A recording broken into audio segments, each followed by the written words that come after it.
Hola amigos de La Quinta Porra, mi nombre es Natalia Gordillo y este es nuestro programa especial con un compañero de lucha, podemos decir, muy cercano a la juventud, Daniel Mendoza. Él es abogado, escritor y productor de la serie Matarife y hoy estaremos conversando con él. Esta conversación va a ser una conversación muy amena, muy abierta. Entonces, bienvenido Daniel a este espacio, como lo hablábamos anteriormente, abierto a la ciudadanía, un espacio, un medio alternativo que busca llevar la voz de la gente a espacios y escenarios comunicativos. Entonces, bienvenido a este espacio, Daniel. Un placer para nosotros tenerte acá. Nati, muchas gracias por invitarme. Muchas gracias a todos tus compañeros de trabajo. Admirando mucho el espacio de ustedes, admirando mucho su labor.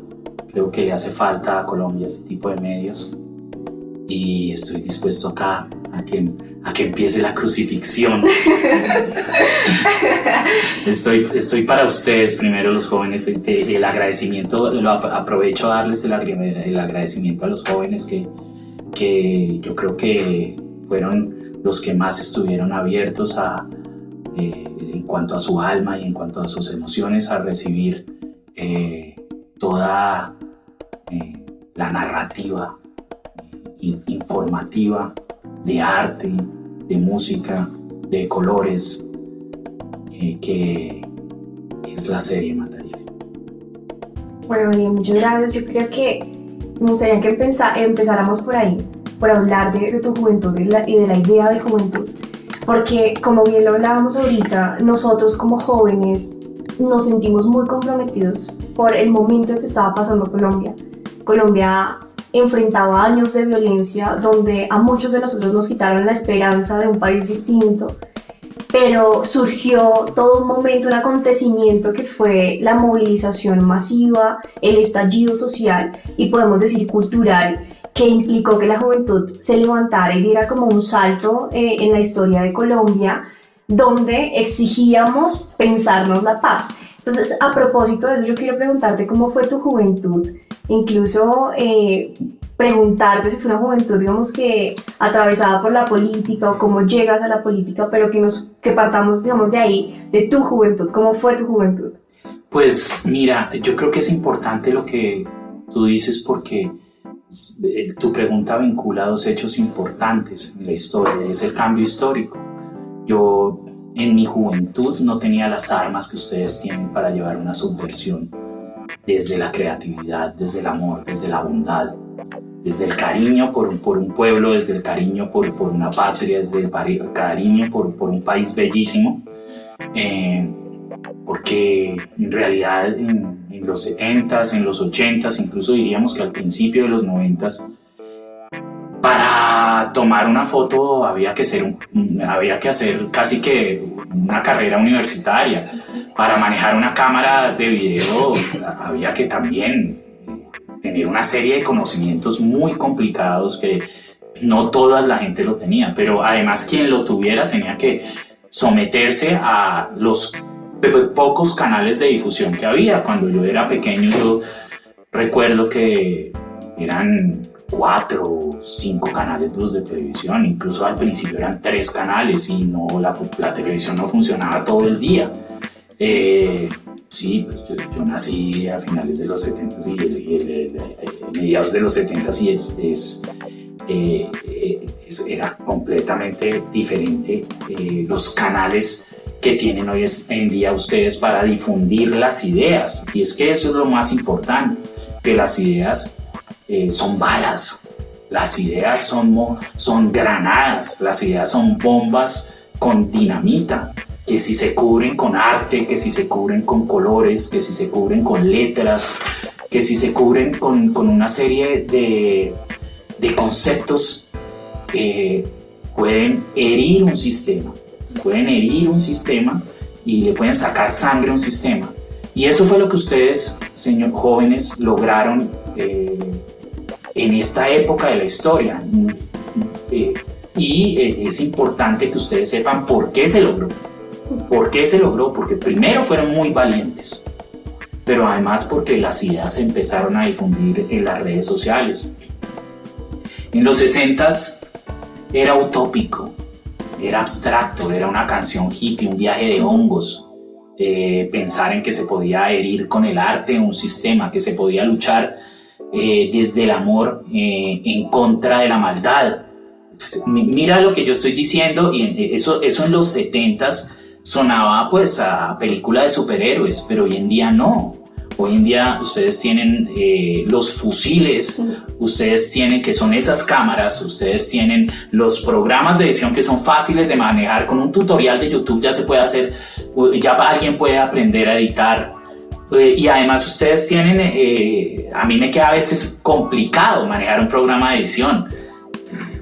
Pero yo veo que hay jóvenes que ustedes ya nacieron con un chip diferente, que cogen el programa de edición y ustedes de verdad son unos soldados que pueden disparar y ponerse un uniforme y tener una posición de resistencia y de lucha en contra de un sistema, incluso sin tirar una piedra. De pronto lo hieren más un sistema desde esas cámaras, con este estudio, con la creatividad que veo en ti, que veo en tus compañeros de trabajo. Están ustedes llevando una lucha que necesita Colombia, que necesita Latinoamérica y que necesita el mundo entero.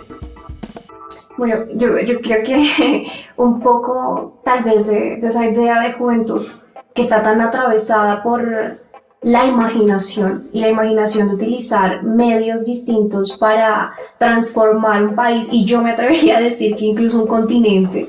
Creo que ahorita la disputa no solo es pensar una Colombia distinta, o los jóvenes no solo tenemos la responsabilidad de pensar una Colombia distinta, sino también incluso una Latinoamérica distinta.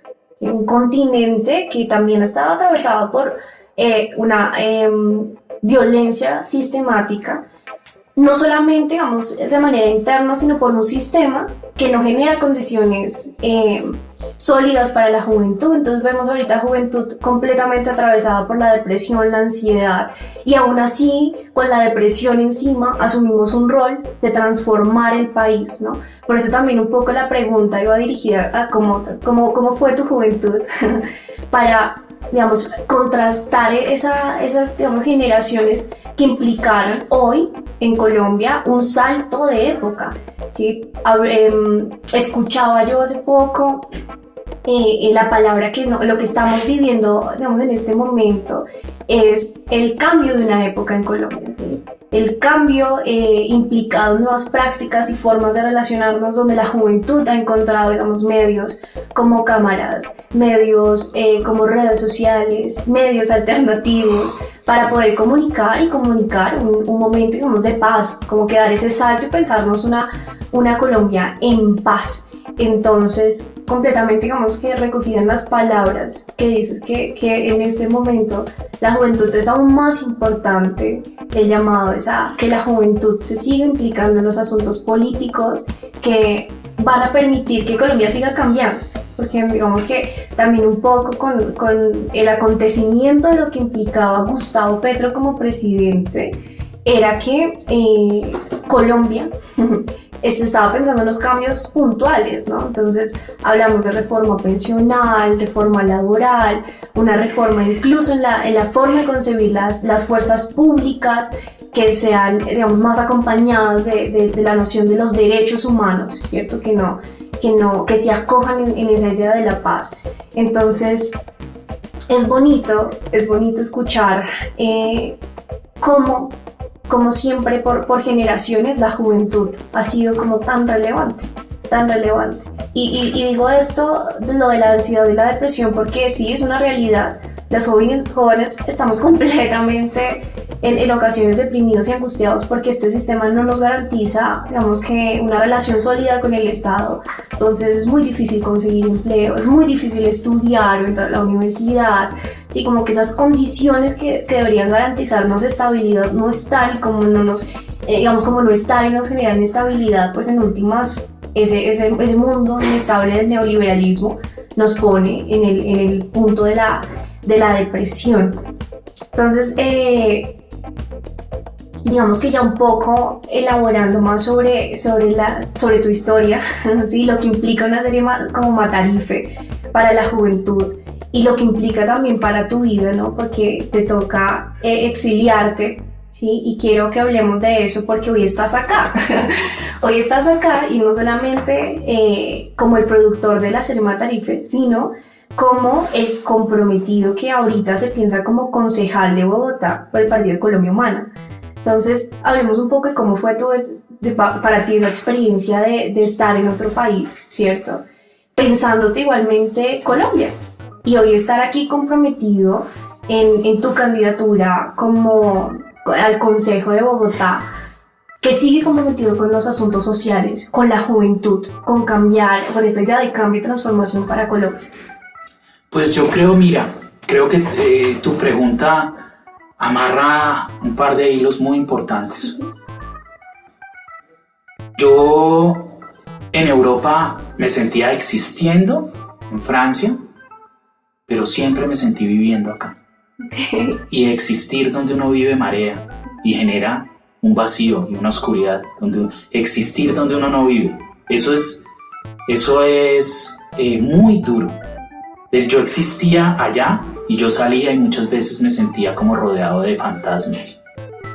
¿Por qué? Porque vivía acá, porque llegué allá a ser... Yo hubiera podido llegar allá a existir y vivir allá, pero resulta que no, que yo me dediqué a existir allá, pero a hacer la segunda temporada acá, a seguir con las investigaciones acá. Mi horario, yo llegué acá y casi no siento jet lag ni nada, porque yo llegué en mi horario allá, yo me acostaba a las 5 o 6 de la mañana casi todos los días.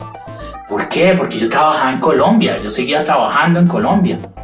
Yo le agradezco mucho al gobierno francés que me rescató, que me metió a la embajada 20 días cuando salió la grabación del sicario de las Águilas Negras y de la oficina de Envigado, que le informaba a un senador que ya estaban haciendo rondas y ya estaban ejecutando y ya estaban planeando mi asesinato acá en Bogotá. Me tocó salir, huir, me metió la embajada de Francia durante 20 días a la embajada y logró sacarme en un vuelo humanitario cuando todas las fronteras del COVID estaban cerradas, y terminé allá en Francia. Y lo primero que yo dije en el avión fue: tengo que hacer porque antes yo estaba muerto.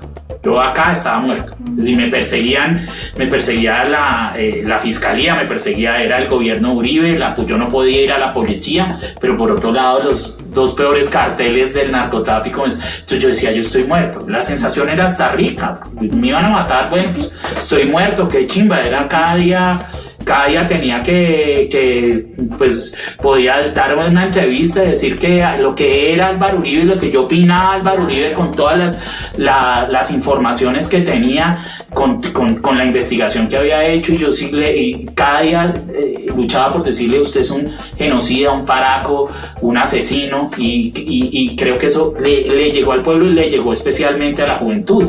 Pero cuando yo llego a Europa decido hacer las 2 temporadas, y eso, digamos que eso fue bueno, me enriqueció, tenía algo que hacer también, escribir los guiones, conseguirse la plata, todo. Al principio, por ejemplo, cuando el avión despegó, mi principal problema fue cómo hago la segunda temporada. Tengo que hacerla. Y cómo hago no era ni siquiera la plata, era cómo ahora justifico las grabaciones en Francia. Porque no podía ser Matarife Francia, la isla de los famosos, Matarife Turrifel, ¿sí me entiendes? No podía hacer eso, pero como 15 días después dije, ahí está.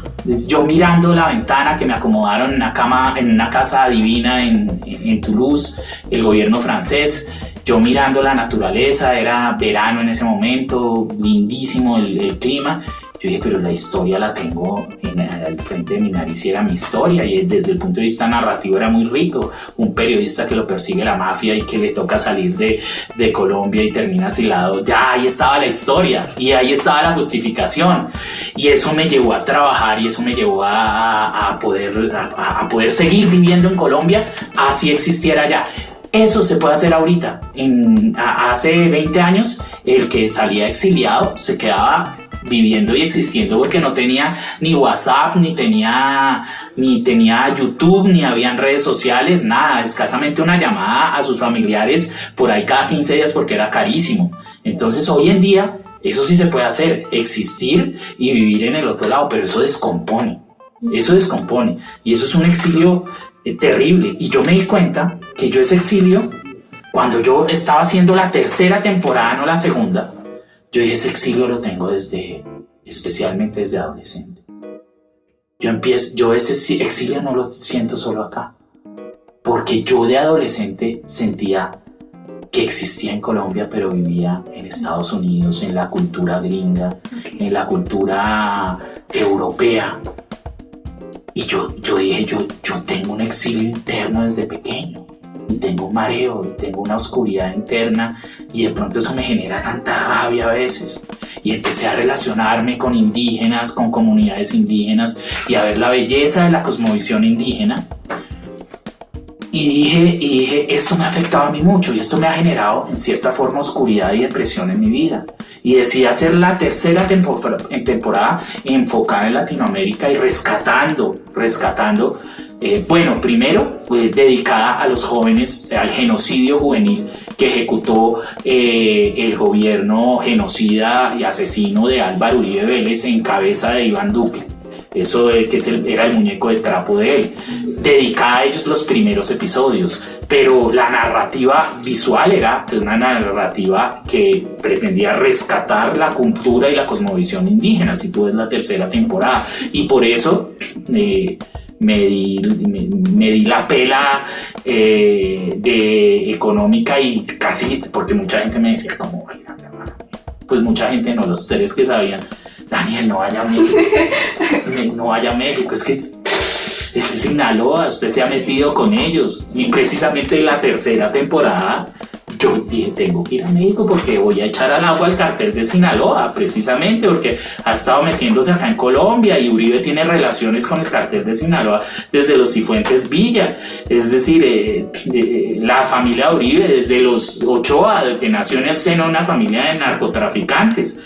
Y bueno, por eso hice la tercera temporada especialmente dedicada a ustedes y dedicada a ese exilio interno que ustedes tienen y que yo también tengo y que yo también tuve, pero por lo menos reconocerlo es el paso más importante. Si ustedes los jóvenes reconocen, oiga,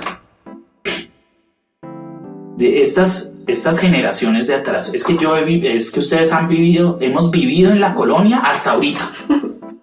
Es decir, ahí están los conquistadores jodiéndonos la psiquis hasta ahorita y metida en nuestro ADN. Y dicen, no, es que lo indígena, usted es un indio. Es que decían, cuando yo era chico, usted es un indio. Es decir, eso no es así, es lo más bello que hay. La cosmovisión indígena es lo más lindo que hay. Es lo más hermoso que hay. La comunicación de los indígenas con la naturaleza es lo único que puede salvar al mundo del colapso. Debemos entregarle el poder a esas fuerzas, porque son las únicas que de verdad pueden hablar con la naturaleza. Y yo, con tu pregunta, que es bellísima, le hago un llamado a todos los jóvenes a que reconozcan ese exilio interno primero en el que viven, a que reconozcan de dónde les nace esa oscuridad y ese dolor. Y que cuando lo reconozcan, pues ustedes los jóvenes van a poder decir, ahí está el problema. Y cuando uno sabe dónde está el problema interno de uno, pues salir a buscar la solución al problema y salir a buscar la cura al problema. ¿Y eso cómo se hace? Rescatando nuestras raíces indígenas y nuestra cosmovisión del mundo indígena. Y pues eso ya tiene una serie de elementos que podría durar acá mucho, pero por lo menos les dejo ese mensaje que creo que es importante.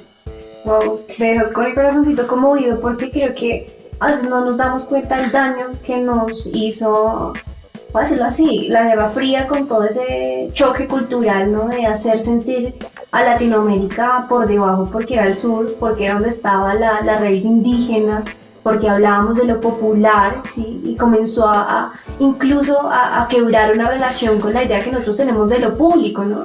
Como que lo público siempre es lo decadente, lo sucio, Y entonces me haces pensar en ese exilio que de pronto tenemos los jóvenes de la juventud, cargada de una política extranjera que nos contaminó con su cultura, ¿no? Sí, como que hasta ahorita yo creo que Latinoamérica tiene esa necesidad de pensar sobre sí misma y de pensar por qué es tan importante el indígena y la relación con la naturaleza, por lo que tú cuentas de, no, es que aquí es donde está el horizonte es la relación que nosotros tenemos con la naturaleza, completamente respetuosa. ¿Para qué? Para que el cambio climático no nos destruya. Entonces como que incluso me parece también bonito porque países europeos están mirando Latinoamérica, porque Latinoamérica yo creo que hoy es el horizonte de posibilidad de pensar un nuevo mundo, un nuevo sistema mundo. Entonces como que me dejas a mí en serio en una reflexión muy profunda sobre esos exilios que hemos tenido todos nosotros por una cultura que nos atravesó con sus mercancías, como que nos vendió una idea de cultura, ¿no? Y ahí estábamos nosotros como de cabeza comprando esa cultura completamente, digamos que decadente, ya creo que está completamente demostrado que fracasó. Y en serio que me dejas en tremenda reflexión respecto a ese exilio que vivimos nosotros, ¿no? Como que, claro, estamos aquí en Colombia, pero ¿qué nos han traído desde afuera y qué basura nos han traído desde afuera, ¿no? Y la solución es luchar como yo, que llegué acá de nuevo, a dejar de vivir ese exilio. Si ustedes los jóvenes tienen, y yo lo tengo, ese exilio interno que nos oscurece, que nos llena de fantasmas, de depresión, como dices tú, pues lo que tenemos es que empezar a existir y a vivir en el mismo sitio internamente. Entonces debemos buscar las enseñanzas de los indígenas, buscar el respeto y buscar acercarnos a la cultura indígena y a la cosmovisión indígena. Es muy importante para la juventud. Muy importante. Y eso no significa que se alejen de la tecnología o que ahora... No, todo lo contrario. Es la tecnología y la sazón es muy importante. Pero desde el punto conceptual y filosófico de cómo se lleva la vida, es muy importante aprender a educarse respecto de los parámetros éticos de comportamiento de las culturas y de la cosmovisión indígena. Porque entonces hablamos del respeto al ser humano, del respeto a la naturaleza, del respeto a la vida, de una serie de estructuras éticas que sí tienen los indígenas y que sí tienen las culturas ancestrales. Entramos como a esta otra etapa del Daniel, que hoy es candidato al consejo. Sí, en términos de cómo te involucras, digamos, directamente con espacios que son importantes para dar otra disputa, ¿no? O sea, como distintos escenarios que como que se entrelazan, ¿cierto? Y hoy llegas como candidato de la Colombia Humana. Entonces me gustaría hacerte una pregunta que puede que suene muy utópica, pero ¿por qué no darnos la bienvenida a imaginarnos una nueva Bogotá? ¿Sí? ¿Qué sería para ti imaginarte una nueva Bogotá? ¿Qué implica? ¿Qué contenidos tiene esa nueva Bogotá? Pues bueno, primero yo agradezco mucho tu pregunta porque creo que es el momento de decir que estoy muy triste por la decisión de que no haya consultas en la Colombia Humana. Incluso me han dicho y se filtró una lista y me han llamado y me han dicho que tranquilo, que yo voy a estar en el puesto 8, en el puesto 5 y yo digo, pero es que yo no vine aquí, yo renuncié a mi asilo para llegar a una consulta, para participar democráticamente en una consulta. Esas fueron las reglas del juego que me plantearon. Si me hubieran dicho a mí, bueno, Daniel, véngase acá, que acá le tenemos el puesto 3, yo hubiera dicho de pronto que sí, pero es que esas no eran las reglas del juego que a mí me plantearon en ese momento. Yo hubiera dicho sí y entonces empiezo también a trabajar con las comunidades, pero cuando me dicen acá, llegue a una consulta, se me hizo maravilloso porque me voy a ganar mi puesto en la consulta. Eso era lo ideal, que nos ganemos nuestro puesto con la consulta en la lista. Y eso lo decidieron las bases, además. Eso fue una decisión de las bases, que las bases merecen respeto en un partido. Y fue una decisión de las directivas también. Llegaron los políticos y pim, pim, pim, pim. Se acaba la consulta y la consulta que decidieron hacer las bases, la consulta que decidieron hacer las directivas, los políticos la echaron pa'l piso. Entonces ahora me dicen, no, Daniel, es que lo que tiene que hacer es ver a ver y hablar con el político tal y con el político tal y con el... Yo no voy a hacer eso. Yo no voy a hacer eso.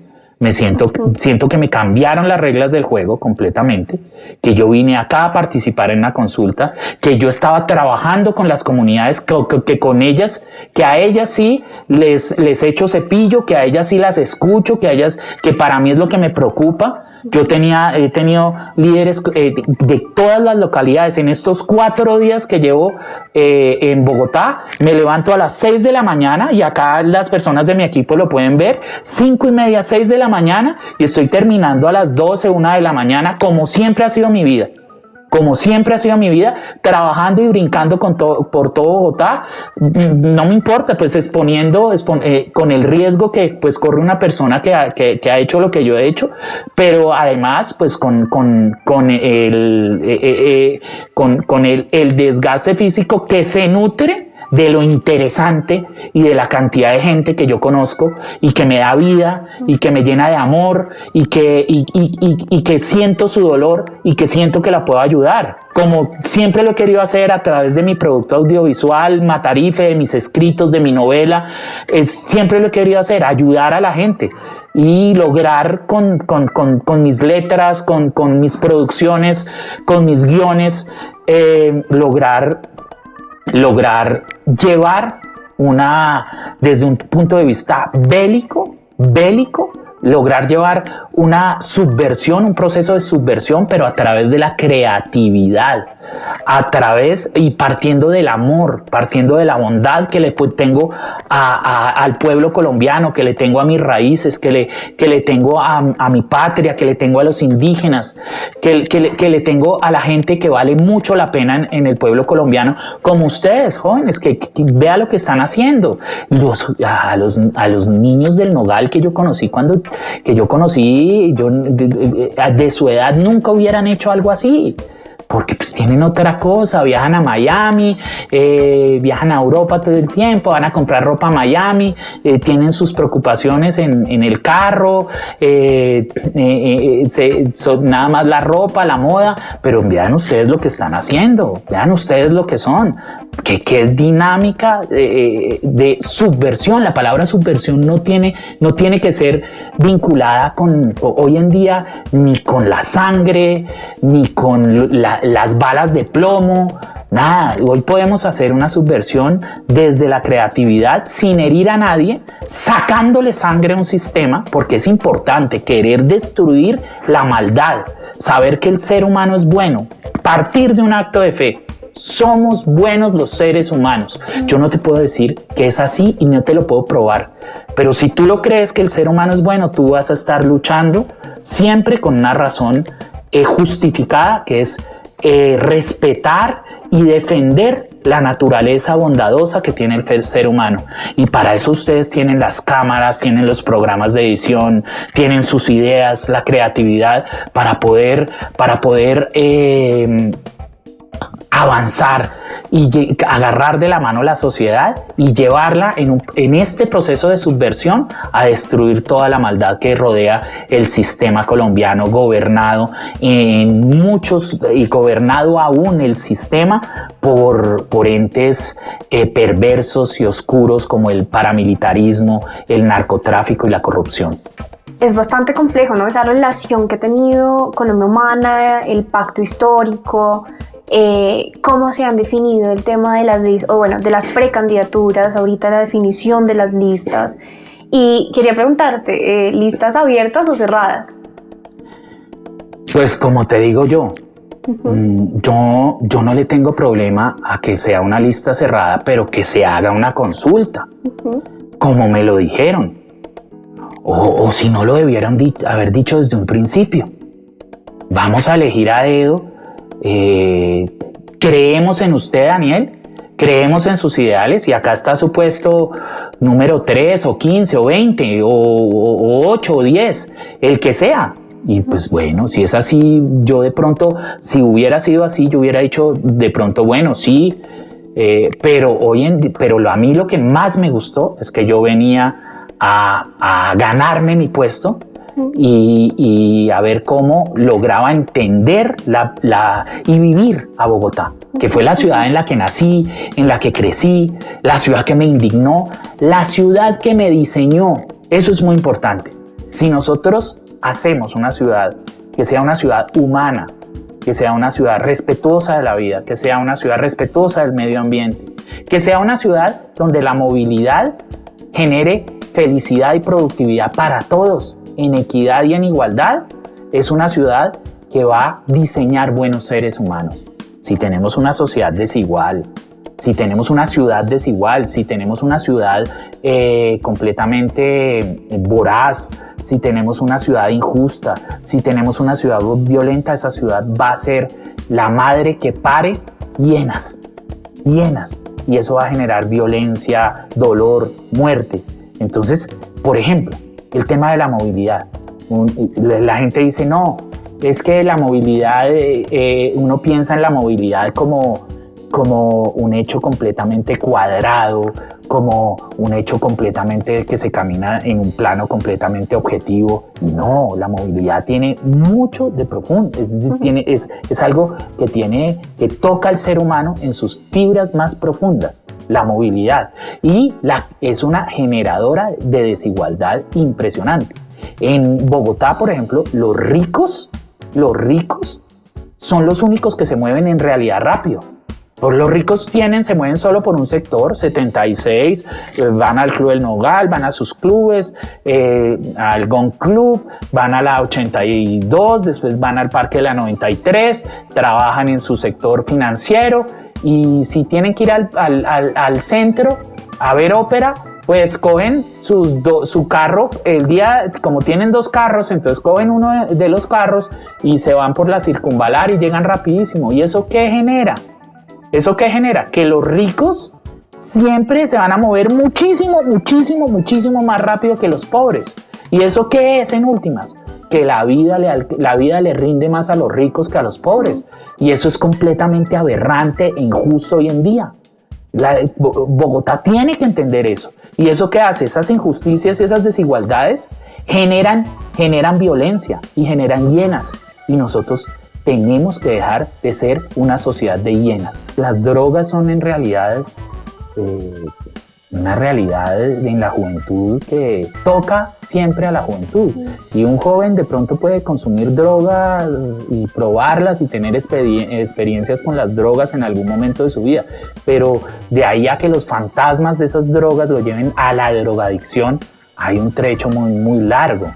Entonces, pero cuando se gestan fantasmas, como el desarraigo emocional que genera el hecho de no ver al papá y no ver a la mamá, pues eso puede, como también pasa eventualmente con los ricos, por otras causas, ya. Entonces resulta que los ricos, porque los hijos de los ricos también tienen algunos esos problemas. Creería yo que la estadística no es tan alta, precisamente por este hecho, entre esos la movilidad, por ejemplo. La movilidad puede generar violencia, puede generar drogadicción en la juventud. Los ricos por otras razones, de pronto el papá no está con el joven nunca. Está con el joven pues, los fines de semana, por ahí 2 horas, porque también se van a jugar golf. Y a los jóvenes los cría la muchacha, la empleada de servicio. Y bueno, es un problema muy, es algo que es un hecho que no es tan, es un hecho que no es tan vano, es un hecho que no es ligero, es un hecho la movilidad es un hecho que afecta de fondo al ser humano. Bueno, Daniel, vamos a llegar ya al momento de las dinámicas. Te voy a decir como nombre de personas y de cosas y tú me vas a decir una palabra que piensas. Entonces comenzamos. Peñalosa.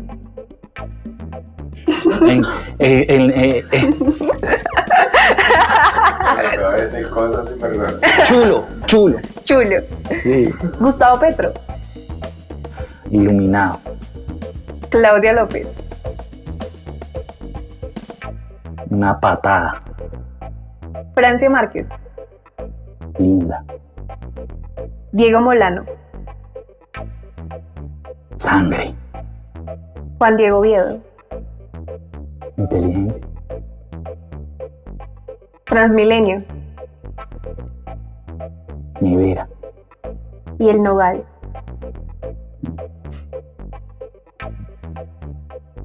Narcoparamilitarismo. Bueno, y también vamos a seguir con la otra dinámica, y es que le preguntamos a nuestros compañeros por redes sociales qué les gustaría preguntarle a Daniel Mendoza, y entonces vamos a ver qué nos dicen por acá.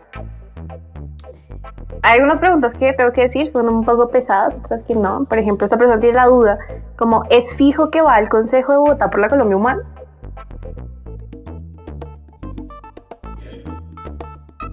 Yo voy a ser sincero contigo. Yo estoy muy dolido por la decisión que le impusieron a las bases, a la brava, a las patadas. Por no, es decir, el hecho de que nos tumbaron la consulta, porque además sacaron una supuesta lista donde yo estoy en el puesto 8 y a mí me llamaron, me dicen, Daniel, pero en el 8 usted entra. Sí, pero entró ¿cómo? Después de que los jóvenes, porque esa asamblea estaba llena de jóvenes, los jóvenes que quieren ser representados.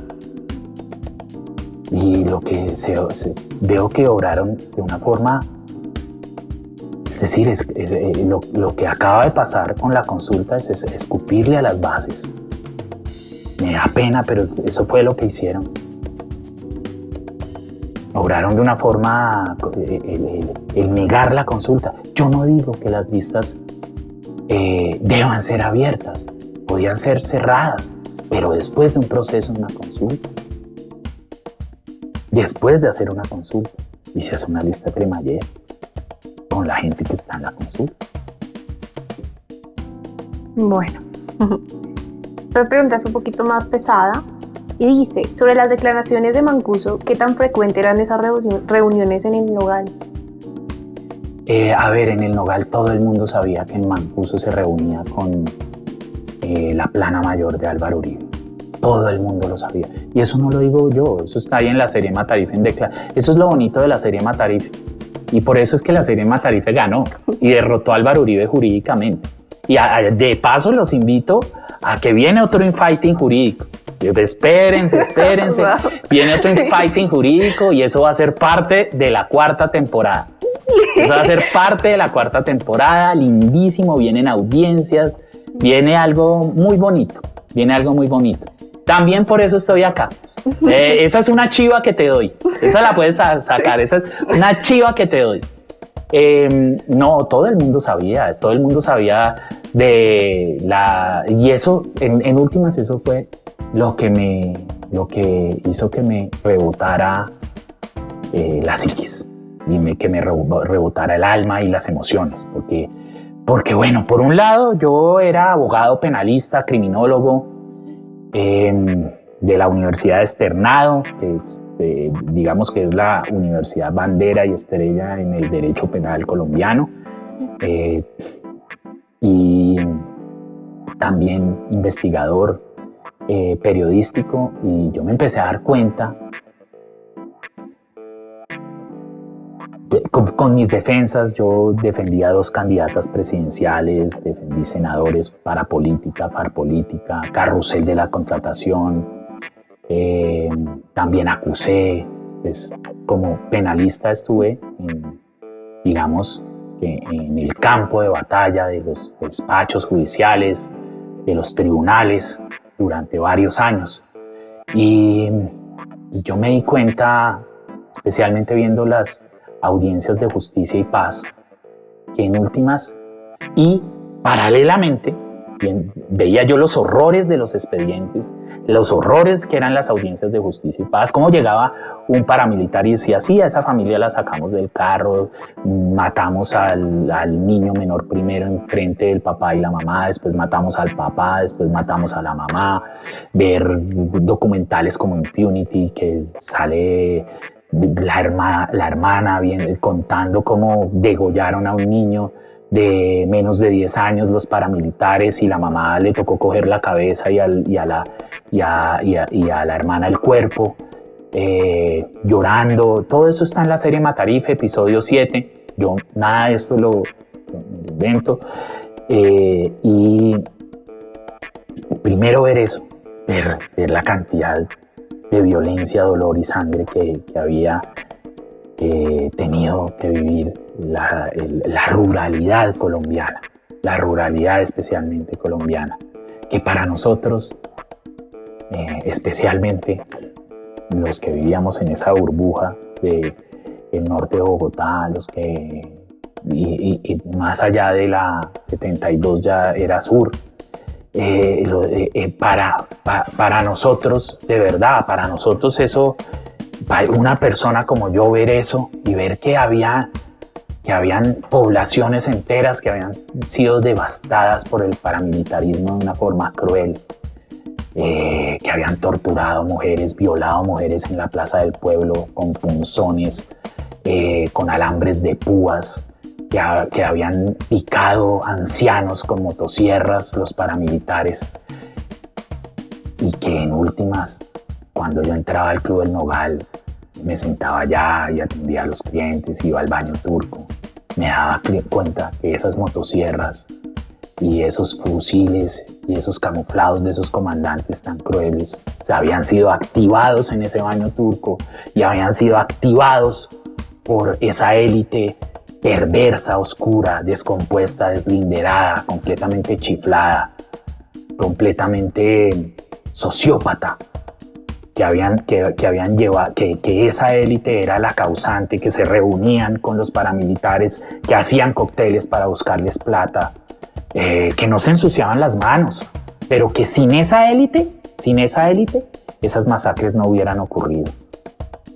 En últimas, son más responsables la élite política, la élite empresarial, la élite de los medios de comunicación, la élite financiera.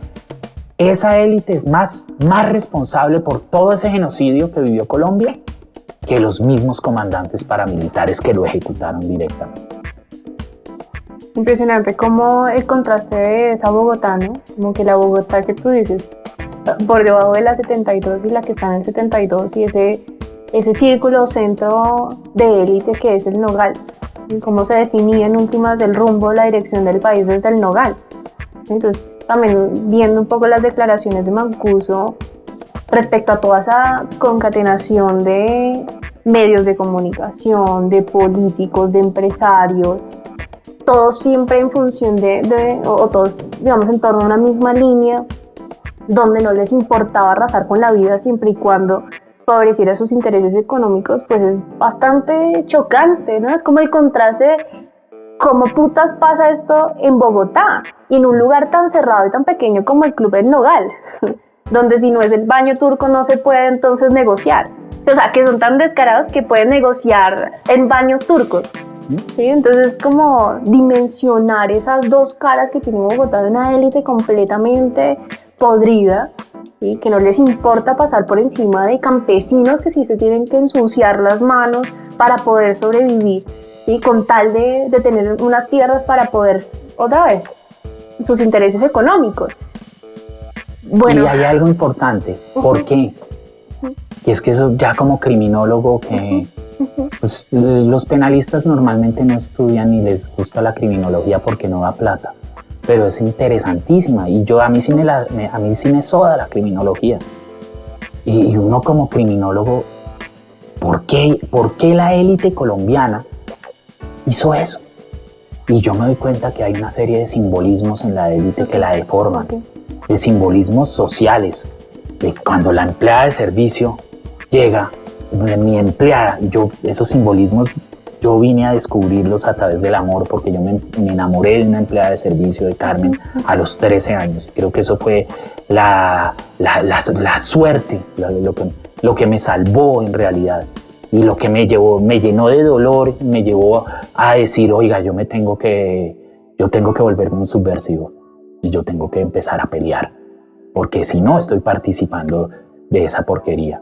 Yo me enamoré de una empleada de servicio y me di cuenta que ella nos servía los platos en la mesa, y después se iba a la cocina a comer frente a una pared, que cuando íbamos a la finca ella no podía entrar a la piscina, que los hijos de los cuidanderos de la finca solo podían entrar a la piscina cuando nosotros salíamos de la piscina, a las 6 de la tarde, cuando ya se iba el sol. Mientras tanto nos miraban al frente de la piscina antojándose, nosotros jugando en la piscina y ellos sin poder entrar.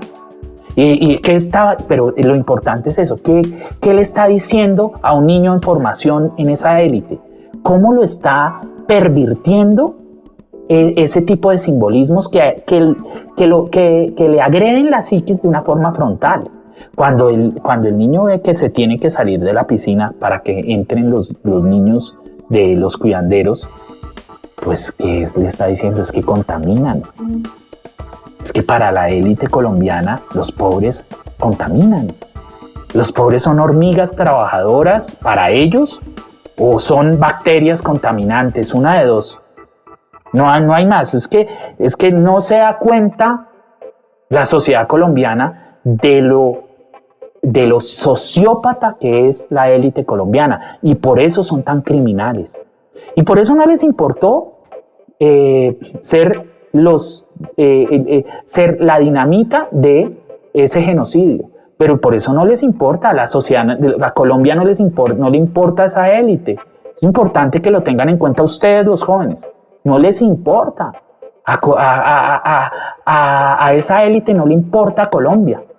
No le importa para nada, porque la palabra élite no es mala, esencialmente. Una élite cultural, una élite política, hasta una élite económica. ¿Pero por qué? Pero si cumple la función la élite de sacar la sociedad, de agarrarla de la mano hacia el futuro, de ser líderes, de querer al país y de querer que la sociedad entera progrese. Pero no, la élite colombiana son Nerones chiflados, son Nerones deslinderados, son monarcas, son Calígulas, que son locos, son locos en realidad. Y por eso, como son locos, necesitan que siempre se mantenga la desigualdad, porque eso es lo que les alimenta esa locura. Un millonario en Europa, en Francia, coge su Lamborghini y se va desde París a Niza en su Lamborghini, coge su yate, da una vuelta por Barcelona, vuelve y lo parquea, se vuelve a París y nunca va a pensar que alguien lo va a secuestrar o le va a robar el carro. No, porque además la sociedad francesa vive rico, la gente tiene oportunidades para estudiar, nadie se muere en un hospital, y es decir, nadie se muere esperando en un hospital, digámoslo así, nadie se muere esperando en un hospital a que lo atiendan como acá. Entonces, eso hace que muchas veces los ricos, la gente de la clase media, trabajadora, digan, estos son unos pendejos. Se matan, son los que, porque es que el sistema es completamente diferente. Es decir, allá el que trabaja más de 7 horas lo pueden multar, y al patrono también lo multan si alguien trabaja más de 7 horas. Y yo dije, oiga, pero al principio se me hizo abusivo del sistema, pero ¿cómo así? Si yo me quiero matar trabajando. No. Usted no se puede matar trabajando. Se le paga bien, va a vivir rico, pero usted no se puede acá matar trabajando porque nos va a costar mucho. Es algo objetivo. Le va a costar mucho al sistema, porque si usted se mata trabajando no va a poder criar a sus hijos bien. Y esos hijos se nos vuelven delincuentes y todo. Usted tiene que estar con sus hijos. Y si usted se mata trabajando, pues usted se va a enfermar y eso, como nosotros le pagamos la salud y se le damos una buena salud, eso nos va a costar más. No es algo, no estamos hablando de una utopía, estamos hablando de una ecuación práctica.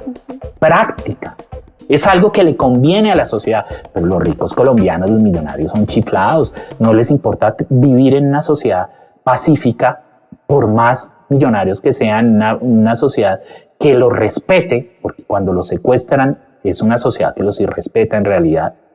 Cuando los matan por robarles el carro es una sociedad que los irrespeta. No, una sociedad que los respete a ellos también. Si quieren ser ricos, pues que sean, es una huevonada ser rico, es una estupidez ser rico. Es estúpido ser rico. Eso de que el capitalismo nos ha llevado, qué berraquera, Ferrari, Louis Vuitton, eso es la cosa más boba que hay, pero bueno, el que quiera ser pendejo, eso, bueno, entonces monte su empresa, sus 10 cosas, lo que quiera, pero la persona del común, la gran masa, debe vivir bien, y eso le genera una serie de ventajas al mismo rico.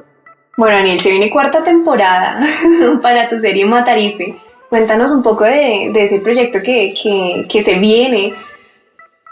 Sí, además de mi aspiración al consejo, yo decidí hacer una 4ª temporada de la serie Matarife porque creo que es muy importante no solamente hablar de Álvaro Uribe Vélez, el genocida, el paramilitar, el narcotraficante que yo pude develar ante la Corte Constitucional, pude desnudar ante la Corte Constitucional después de 400 pruebas y después de que dio como resultado la sentencia T-242 que me permitió opinar, que dejó la serie incólume en el YouTube y que me permitió opinar que Álvaro Uribe es un asesino, un genocida, un paramilitar, un narcotraficante. Pero entonces yo me di cuenta me di cuenta dentro de un proceso de investigación que habían unos dueños de Álvaro Uribe, que Álvaro Uribe era una marioneta también, y que me hacía falta denunciar y me hacía falta investigar y exponerle a la sociedad, especialmente a la sociedad paisa, el hecho de que la sangre, como aquí, varios miembros del paramilitarismo se reunían en el Club del Nogal, allá en Medellín. Los empresarios, muchos empresarios, millonarios, la élite paisa, pues fue responsable del primero, el proceso del lavado de activos del narcotráfico que se gestó desde el cartel de Medellín y que se expandió por todo Colombia, por una serie de canales que llegaron a Bogotá, que llegaron a Cali, que llegaron a otras ciudades. Pero también es muy importante yo me di cuenta que era importante volver al lugar desde el punto de vista simbólico, porque la sociedad tiene que perder el miedo de estos factores. Entonces yo voy a ir allá, a Medellín, que fue desde donde salió la orden de asesinarme, y voy a ir a la oficina de Envigado, que la oficina de Envigado en realidad existe, es una oficina dentro de la alcaldía de Envigado donde operaba la oficina de Envigado en los 80s. Yo voy a ir allá, voy a ir a Medellín, voy a ir a Envigado, y voy a denunciar a toda esta élite paisa que está representada en un grupo de empresas perverso, en un grupo de empresas que ha tenido investigaciones, escándalos por corrupción, por amparo al paramilitarismo, por amparo al narcotráfico, y eso no lo digo yo, y como lo digo, eso lo opino después de haber realizado una serie de investigaciones que ya van a ver en los guiones y que están a la mano de cualquier colombiano que entre en Google, en un buscador, que ubique las noticias, y ya van a ver el grupo que gobierna a Álvaro Uribe, que gobernó Álvaro Uribe, que gobernó desde que él estaba en la gobernación de Antioquia, que lo patrocinó también a la presidencia, y que en últimas hace parte también de esta maquinaria que destila sangre, que destila dolor y que destila una cantidad de hechos nocivos a la sociedad colombiana, y que es el grupo GEA. Es importante que lo sepan. La Colombia entera va a ver lo que es el grupo GEA, especialmente lo que es el grupo GEA y lo que ha hecho el grupo GEA con Colombia. Bueno, Ariel, ¿y cuándo vamos a ver el estreno de la 4ª temporada? Estamos en el proceso de preproducción. Sí. En estos días voy a ir a ver locaciones a Medellín, y yo creo que empezamos producción ya casi. Se va a iniciar con la transmisión de Matarife en una serie de canales regionales antioqueños, y la 4ª temporada viene aproximadamente 2 meses antes de las elecciones de octubre. Ok, bueno, para porque va a ser otra, vamos a luchar por la verdad, con la verdad, vamos a luchar con la verdad, sin armas, sin fake news, sin las mismas estrategias cochinas de la extrema derecha, narcotraficante y paramilitar. No vamos a luchar con esas armas, sino con la verdad, en pro del amor que debe regir entre todos nosotros en Colombia. Bueno, Daniel, muchas gracias. No, gracias muchas a ti. Gracias por atendernos. Gracias a ti, nosotros, honrado. Esta conversación, yo me siento Honrado. realmente muy conmovida por tus palabras, porque creo que nos dejas grandes reflexiones aquí sobre la mesa, como por ejemplo de pensarnos, por ejemplo, ese exilio que nos ha impuesto, digamos, voy a decirlo así, un imperio, ¿no? Con una idea cultural sobre el país, sobre Colombia y sobre Latinoamérica, que no es cierta, ¿sí? Sino que hay que pensarnos incluso bajo la figura y la idea de qué es Latinoamérica, cuáles son esas raíces indígenas que nosotros tenemos, cuál es nuestra lengua materna incluso, y sentirnos orgullosos de eso. También la reflexión sobre cómo es posible que en un país como Colombia, una ciudad como Bogotá, una élite siga controlando, ¿cierto? Matando y decidiendo sobre la vida de los demás simplemente por asuntos económicos, y como lo veíamos también por un asunto de vanidad, en la medida en que la desigualdad para ellos alimenta su deseo de superioridad.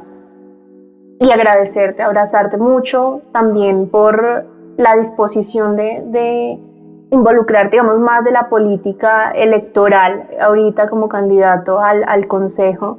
También reconociendo pues el llamado que haces a la Colombia humana de decir como hay que ponerse las pilas, porque esto de la consulta no puede volver a pasar, en la medida en que hay que recoger las voluntades de todas las personas, como llaman las bases, que demandan un cambio y que tiene que ser atendido ese llamado, esa demanda de poder entender un proceso electoral completamente justo.